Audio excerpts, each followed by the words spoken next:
뭐 교권 침해가 이제 사회적 문제로 부각되고 있는 이 시점에 이 주호민 씨 관련 소식이 더 주목을 받고 있는 게 아닌가 이런 생각이 드는데 어떤 사건인지 간단하게 좀 정리를 해주시죠. 네, 주호민 씨 아들 A군이 이제 발달 장애가 있는데요.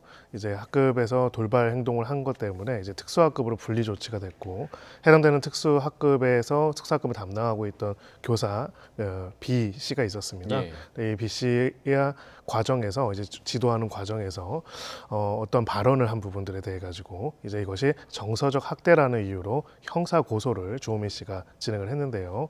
이 경위를 보면은 이제 그런 발언의 내용들을 이제 녹음기를 그 아들의 가방에 넣고 등극시켜가지고 예. 그렇게 녹음된 내용들을 바탕으로 해서 그 녹음된 내용에 나와 있는 녹음된 내용에 나와 있는 발언들을 정서적 학대 행위로 이제 고소한 그런 상황입니다. 네.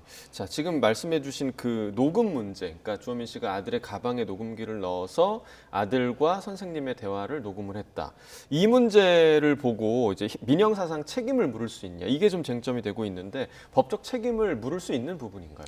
네, 그렇습니다. 통신비밀보호법에 따르면은 네. 이렇게 허락되지 않은 타인 간의 대화를 몰래 녹음하는 행위를 엄격하게 처벌을 하고 있고요. 그 범죄의 어떤 그 형도 굉장히 강한 편입니다. 1년 이상 10년 이하의 징역인데요. 이게 무슨 말이냐면은 우리가 상해나 폭행 같은 경우에는 뭐 5년 이하, 10년 이하 이런 징역으로 하지 않습니까?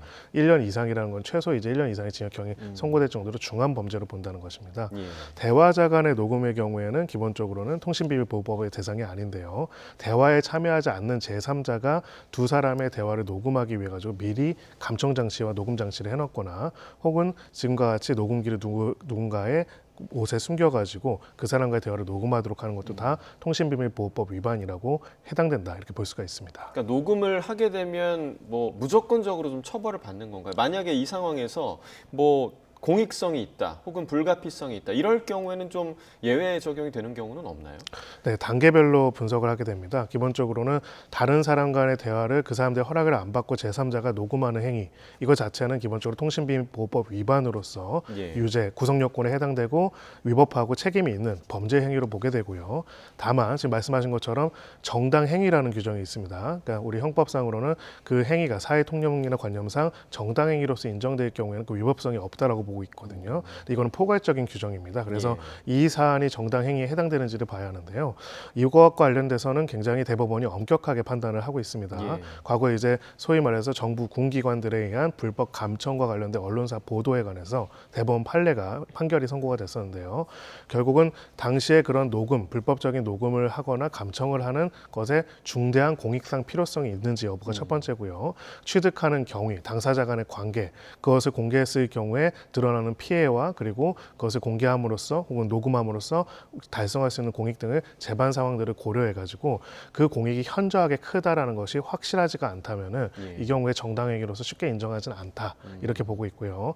다만 정당 행위로 보지 않는 것과는 별개로 실제 실무에서는 이런 경우에 유죄를 인정을 하더라도 경위가 참작할 만한 사정이 있고 특히나 피해자라고 볼 수 있는 사람들의 어느 정도의 합의가 이루어질 경우에는 선고유예 처분을 하기도 합니다. 그러나 이제 죄는 인정하지만은 유죄 판결의 선고를 유예하는 이런 실물에도 있기는 합니다. 네.